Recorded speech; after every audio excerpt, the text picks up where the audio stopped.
मेरी नौकरानी मैं जून की गर्मी में भी गर्म चादर ओढ़कर रहती थी और मेरे कमरे की सफाई दरवाजे को अंदर से बंद करके करती थी। 2 घंटे बाद जब वह बाहर आती थी तो बहुत थकी थकी सी होती थी। जैसे ही मेरी नौकरानी कमरे से निकलती वैसे ही मेरे पति कमरे में चले जाते थे और वो भी कमरे को अंदर से बंद कर लेते थे। एक दिन ये रात जानने के लिए मैं पति का शर्ट पैंट पहनकर कमरे में चली गई। जब मैंने कमरे में देखा तो हैरान रह गई, क्योंकि वहाँ तो मेरा नाम अनुपमा है। मैं मुंबई में अपने पति के साथ रहती हूँ। मेरे घर में मैं और मेरे पति रहते हैं। घर के कामों के लिए एक नौकरानी है जो हर रोज़ शाम को आती है, लेकिन वह मई जून की गर्मी में भी गर्म चादर ओढ़कर काम करने आती थी और जब कमरे की सफाई करती तो अंदर से दरवाज़ा लॉक कर लेती थी। जब थोड़ी देर बाद बाहर निकलती तो कहती, मेम साहब, आपके कमरे में तो बहुत गंदगी थी, जिसको साफ करते करते मैं थक गई हूँ। मैं अपने पति से शिकायत करती कि कमरे को इतना गंदा मत किया करो। इतने कम पैसों में इतनी अच्छी नौकरानी बहुत ही मुश्किल से मिलती है, लेकिन अब रोज़ ही ऐसा होने लगा था तो मुझे कुछ शक हुआ। एक दिन काम वाली को जल्दी छुट्टी देकर खुद उसकी जगह चादर ओढ़कर कमरे की सफाई करने लगी तो कुछ ही देर बाद मेरा पूरा शरीर कांप गया। अब मुझे नौकरानी पर शक होने लगा, इसलिए मेरा मन करता था कि इसे काम से निकाल दूं। एक दिन मैंने अपने पति अनुराग को इसके बारे में बताया तो वह मेरी बात सुनकर एकदम से चौंक गए और बोले, क्यों बैठे बिठाए तुम्हें उस गरीब औरत के साथ दुश्मनी हो रही है? क्यों उसके पेट पर लात मार रही हो? मैं तुम्हारी आदत से बहुत परेशान हूँ। तुम हर वक्त किसी न किसी के ताक झांक में लगी रहती हो, हर इंसान पर शक करती हो। तुमसे तो बात करना ही बेकार है। इतना कहकर अनुराग बाहर चले गए, जबकि मैं वही कुर्सी पर अपने पति की इस हरकत पर हक्का बक्का बैठी थी। अनुराग ने इससे पहले कभी भी मेरे साथ इस तरीके से बात नहीं की थी। वह तो बहुत ही अच्छे थे। उनके बोलने के अंदाज में बहुत ही प्यार टपकता था। मेरी हर समस्याओं को चुटकियों में हल कर देते थे। मुझे आज उनके इस रवैये की उम्मीद नहीं थी। मेरा दिल अचानक से कांप गया। मन तो कर रहा था कि अभी अपनी नौकरानी रोजी को फ़ोन करके कह दूं कि तुम कल से मेरे घर पर काम करने नहीं आना। फिर अनुराग का सोचकर मैंने अपने इस ख्याल को दिल से निकाल दिया। मुझे डर था कि कहीं वह मुझसे नाराज़ न हो जाए। मैंने फ़िलहाल इस बात को छोड़ दिया। मैं किचन में जाकर रात के खाने का इंतज़ाम करने लगी। खाना तैयार हुआ तो मैं अनुराग को बुलाने चली गई। मुझे लगा था कि अनुराग अपने रवैये पर शर्मिंदा होंगे और मुझसे माफ़ी भी मांगेंगे, मगर उनका मिजाज तो अभी भी गर्म था। उनके तेवर बिगड़े हुए थे। मैंने उन्हें खाना खाने के लिए कहा। मेरे कहने पर उन्होंने कुछ देर तक मुझे घूर कर देखा, फिर खाना खाने डाइनिंग टेबल पर आ गए। कोई भी बात किए बिना खाना खाकर अपने कमरे में चले गए। जब मैं किचन सेट करके वापस कमरे में आई तब तक अनुराग सो चुके थे। मैं इस बात पर बहुत हैरान थी कि आखिर उन्होंने इतनी जरा सी बात पर इतने गुस्से का इजहार क्यों किया था। अगले दिन जब रोजी आई तो सबसे पहले मेरे कमरे में गई और अंदर से दरवाज़ा बंद करके कमरे की सफाई करने लगी। मैं बाहर खड़ी गुस्से से तिलमिला रही थी। रोजी ने पिछले 1 महीने से मेरे घर में काम करना शुरू किया था। बहुत ही कम पैसों में मान गई थी। वह बहुत ही अच्छी लड़की थी, मगर मुझे उसका इस तरह कमरा बंद करके सफाई करना शक में डाल देता था। मैंने उसे 2-3 बार मना भी किया था, मगर वह बोली, दीदी, मैं सबके घरों में ऐसे ही सफाई करती हूँ। मुझे बिल्कुल भी पसंद नहीं है कि सफाई करते हुए कोई मेरे सर पर सवार रहे। मैं उसकी बात सुनकर चुप रह जाती। जब वह कमरे की सफाई करके बाहर आई तो बहुत थकी थकी सी लग रही थी। वह मुझे देखकर मुस्कुराई और बोली, दीदी, हर रोज़ पूरे 1 घंटे में आपका कमरा साफ़ करती हूँ तो बहुत ज़्यादा थक जाती हूँ। उसकी बातें सुनकर मैं हल्का सा मुस्कुरा दी और किचन में चली गई। मेरे पीछे पीछे रोजी भी आई थी। मैं किचन में खड़ी होकर रोजी की हरकतों को बहुत ध्यान से देख रही थी। वह थोड़ी देर आराम करने बैठ गई। आराम करने के बाद वह हॉल की सफाई करने लगी। इतनी देर में अनुराग भी ऑफिस से आ गए थे। अनुराग के आते ही रोजी झाड़ू लगाना छोड़कर अनुराग को देखने लगी थी। अनुराग ने भी रोजी पर एक नज़र डाली थी। फिर वह अपने कमरे में चले गए थे। अब रोजी हॉल के चक्कर लगाने लगी थी। उसने आसपास देखा। जब मैं उसको नज़र नहीं आई तो वह मेरे कमरे की तरफ चल दी। उसने मेरे कमरे के दरवाजे पर दस्तक देने के लिए हाथ उठाया था, मगर कुछ सोचकर वह पीछे हट गई और दोबारा से हॉल की सफाई करने लगी थी। फिर वह काम खत्म करके अपने घर चली गई। थोड़ी देर में अनुराग कपड़े चेंज करके कमरे से बाहर आए और उन्होंने मेरा हाथ थामकर बड़े ही प्यार से कहा, अनु। वो मुझे प्यार से अनु ही बुलाते थे। मेरे लिए जल्दी से चाय बना दो। हम दोनों ने बहुत ही अच्छे माहौल में और बहुत ही अच्छे मूड के साथ बैठकर चाय पी ली। अब मैं अनुराग की तरफ से बहुत ही रिलैक्स थी। मैंने सोचा, चलो अनुराग का गुस्सा ठंडा हो गया। रोजी की वजह से मेरे दिल में गांठ पड़ चुकी थी। ना जाने वह किस इरादे से मेरे घर में आई थी, लेकिन मैंने सोच लिया था कि रोजी के बारे में अनुराग से कोई भी बात नहीं करूँगी। पहले अनुराग की मर्जी जान लूँगी, तभी कोई फैसला करूँगी। अगले दिन रोजी घर में दाखिल हुई तो मैंने उसका बहुत ही अच्छे से जायजा लिया।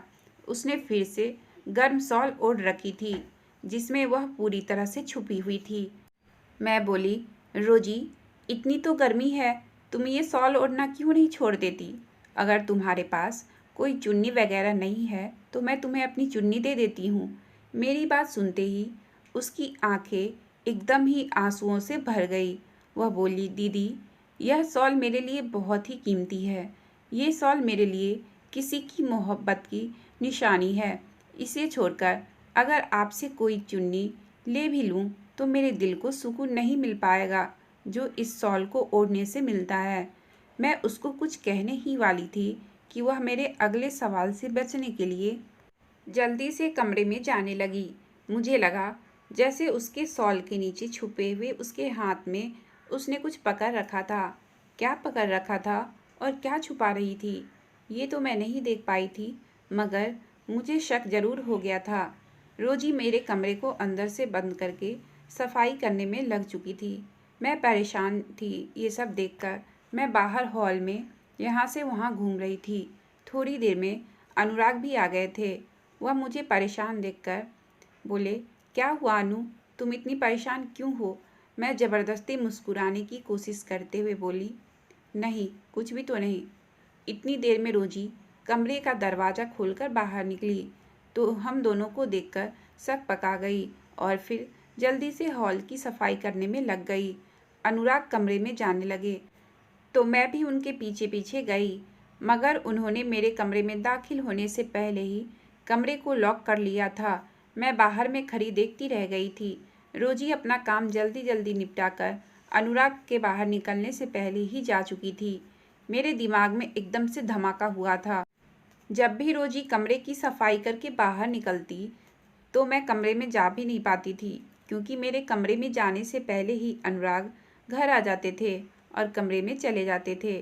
थोड़ी देर बाद जब अनुराग बाहर निकले तो मैंने खुद को शांत किया, मगर अंदर से मेरे दिल में आंधी और तूफान चल रहा था। हम दोनों ने मिलकर खाना खाया तो अनुराग हल्की फुल्की बातें भी करते रहे, लेकिन मेरा दिल उनकी बातों में नहीं लग रहा था। मुझे अपना घर उजड़ता हुआ नजर आ रहा था। मैंने सोच लिया था कि मैं इस समस्या का हल करके ही रहूँगी। अगली शाम जब रोजी काम पर आई तो मैंने उससे कहा, तुम मेरे घर की साफ़ सफाई का समय बदल लो, 3 से 6 बजे तक मेरे घर पर काम कर लिया करो।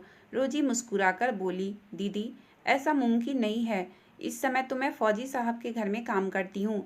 मैंने उससे कहा, तुम समय बदल लो, फौजी साहब के घर जाकर शाम को काम कर लिया करना, और जिस समय फौजी साहब के घर पर काम करती हो उस समय मेरे घर पर काम कर लिया करो। मेरी बात सुनकर वह नामे सर हिलाकर बोली, दीदी, ऐसा मुमकिन नहीं है। अगर ऐसा मुमकिन होता तो मैं यह काम कर लेती। आपको मेरा इस समय काम करना पसंद नहीं है तो आप मेरी जगह किसी और नौकरानी को रखना चाहो तो रख सकती हो। आपको जैसा ठीक लगे वैसा कर लो। रोजी की बात सुनकर मैं चुप हो गई थी। मैं नहीं चाहती थी कि काम वाली को सिर्फ गलतफहमी की वजह से जाने दूं। इसलिए मैंने सोचा कि पहले मामले की तह तक जाना चाहिए, उसके बाद ही कोई फैसला लेना चाहिए। आज फिर से रोजी मेरे कमरे में चली गई थी और अंदर से दरवाज़ा बंद करके कमरे की सफाई करने लगी थी। मैं हॉल में पड़े सोफे पर बैठ गई थी और उसके बाहर निकलने का इंतज़ार करने लगी थी। इतनी देर में अनुराग भी ऑफिस से वापस आकर कमरे में जाने लगे, तो मैं भी उनके पीछे पीछे चली गई और जल्दी से कमरे में दाखिल हो गई। आज अनुराग कमरे को अंदर से लॉक नहीं कर पाए थे। पूरा कमरा मूंग दाल के हलवे की खुशबू से महक रहा था। मैंने हैरानी से अनुराग की तरफ देखा तो वह बोले, मेरा एक दोस्त हलवा बनाकर लाया था। मैं धीरे से मुस्कुरा दी और किचन में चली गई। मेरी आंखों से आंसू की बूंदें टपकने लगे थे। मैं जानती थी कि ये हलवा अनुराग के लिए रोजी ही लेकर आई थी, क्योंकि अनुराग तो जब घर के अंदर दाखिल हुए थे तो वो खाली हाथ ही थे। इसका मतलब है कि अनुराग ने मुझसे झूठ बोला है। लेकिन अनुराग ने मुझसे झूठ क्यों बोला? झूठ का मतलब मैं बहुत अच्छे तरीके से समझ गई थी। एक झूठ तो झूठ का रास्ता खोल देता है। इंसान सारी जिंदगी झूठ बोलते बोलते ही गुजार देता है। अनुराग को मूंग दाल का हलवा बहुत पसंद था। उसके बारे में सिर्फ और सिर्फ मैं ही जानती थी या फिर मेरे ससुराल वाले जानते थे। फिर एक कामवाली को मेरे पति की पसंद और नापसंद की जानकारी कैसे हो सकती है? मैंने देखा कि अनुराग मेरी तरफ आ रहे थे। मैंने चेहरे पर जबरदस्ती मुस्कुराहट सजा ली। मुझे समझ नहीं आ रहा था कि इस तरह के हालात में मैं कैसे रिएक्ट करूं। इसलिए मैंने मुस्कुराहट का ही सहारा लिया था। अनुराग किचन में आए, मुझे देखकर परेशान हो गए। कहने लगे, क्या बात है अनु, तुम कुछ उदास लग रही हो? मैंने कहा, कुछ नहीं, बस सर में हल्का सा दर्द है। मगर मैं जानती थी कि अनुराग मेरी बात को नहीं मानेंगे। वह मेरा हाथ पकड़कर अंदर कमरे में लेकर गए और मेरा सर दबाने लगे। सुबह हुई तो अनुराग मुझसे पूछकर ऑफिस गए थे कि तबीयत ठीक नहीं है तो मैं छुट्टी ले लेता हूँ। लेकिन मैंने उनसे कहा कि मैं ठीक हूँ। फिर अनुराग ऑफिस चले गए। अनुराग के ऑफिस जाने के बाद मैं फौजी साहब के घर गई। उनका घर मेरे बगल वाले बिल्डिंग में ही था। तो फौजी साहब की पत्नी ने मेरा बहुत ही अच्छे से स्वागत किया। इधर उधर की बातें करने के बाद मैंने फौजी साहब की पत्नी से कहा, मुझे रोजी पर बहुत तरस आती है। वह इतनी गर्मी में भी इतनी मोटी गर्म चादर ओढ़कर काम करने आती है। मेरी बात सुनकर फौजी साहब की पत्नी ने मुझे बहुत ही अजीब नज़रों से देखा और बोली, लेकिन हमारे घर पर तो चुन्नी में ही आती है। मैंने तो रोजी को सर्दियों में भी शॉल ओढ़ते नहीं देखा है। उनकी बात सुनकर मैं एकदम से चौंक गई। मुझे समझ ही नहीं आ रहा था कि मैं अब इनसे क्या बात करूं।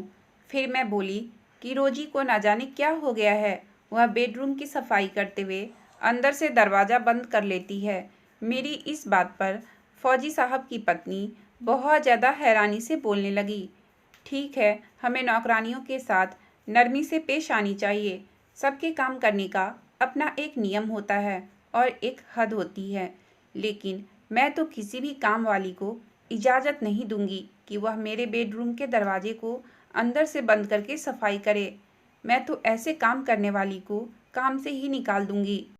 फिर मैंने उनसे कहा कि मुझे रोजी ने बताया था कि वह सबके घरों में ऐसे ही अंदर से कमरा लॉक करके काम करती है।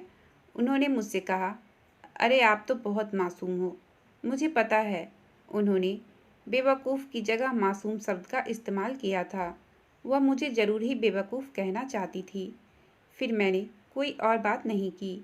मैंने बात का टॉपिक ही बदल दिया। मैं वहाँ से उठकर अपने घर आ गई। फौजी साहब की पत्नी की बातें मेरे कानों में गूंज रही थी। शाम हुई तो रोजी खुद को गर्म चादर में छुपाकर एक बार फिर से हमारे घर आई थी।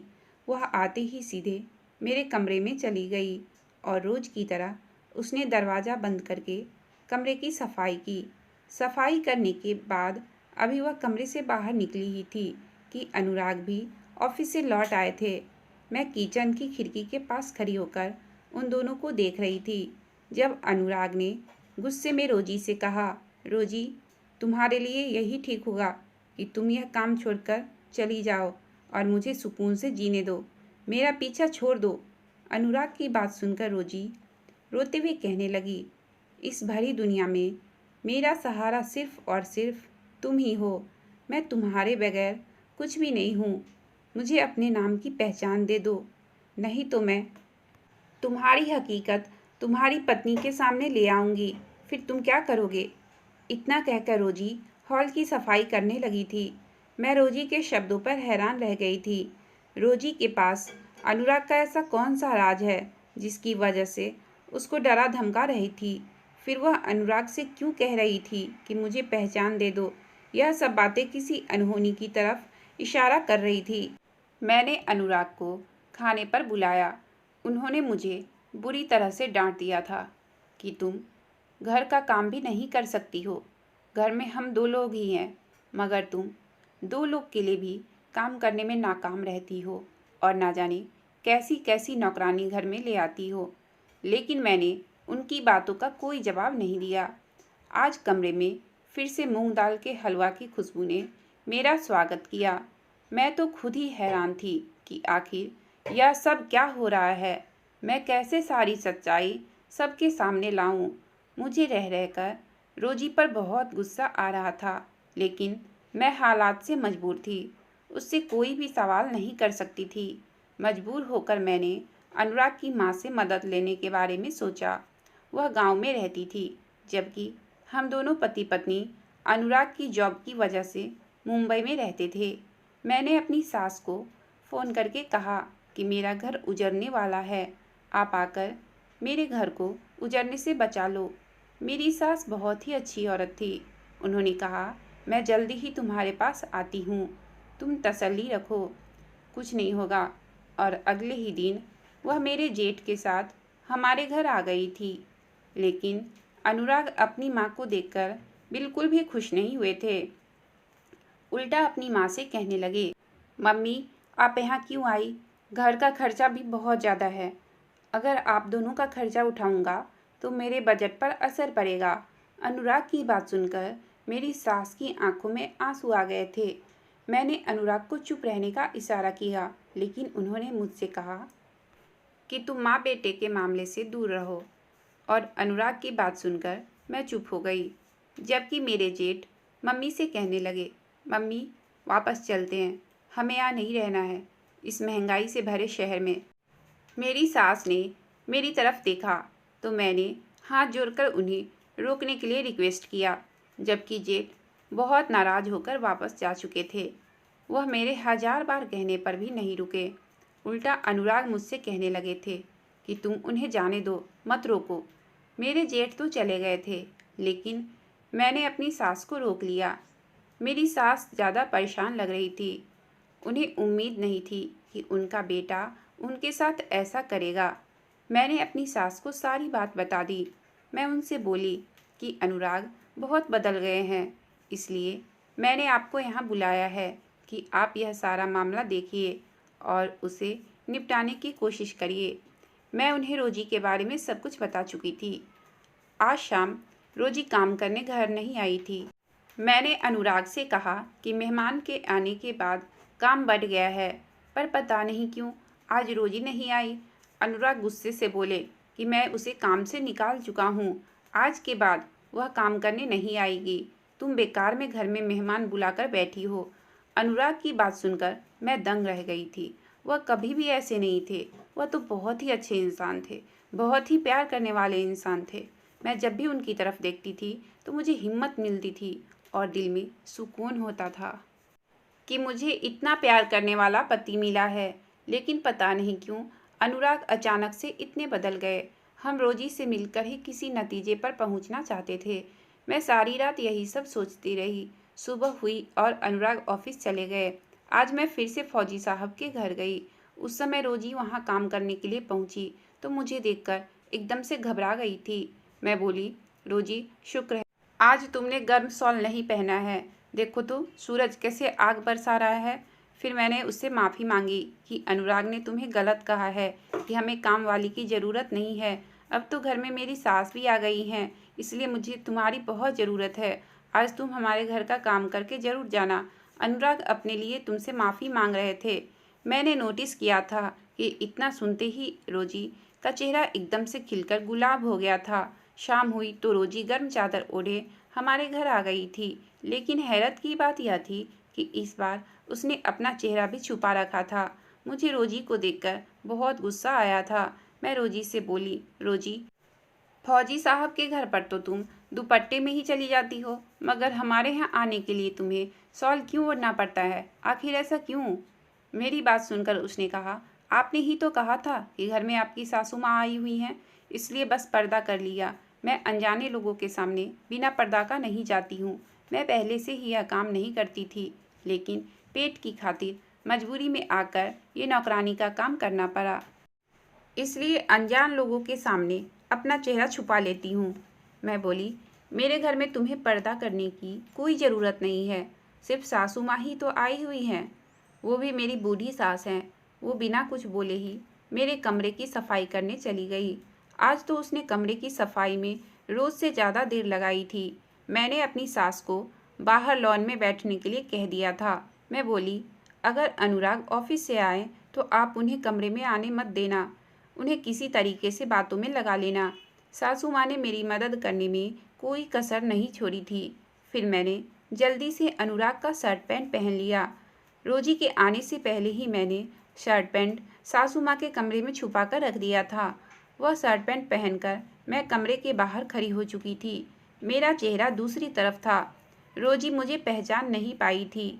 मेरी पीठ पीछे से रोजी ने कहा कि माँ आई हुई है, अगर तुम इजाज़त दो तो मैं माँ के सामने अपना चेहरा खोलकर आ जाऊं और उनसे मिल लूं। इतनी देर में अनुराग भी आ चुके थे। उनके पीछे पीछे मेरी सास भी थी।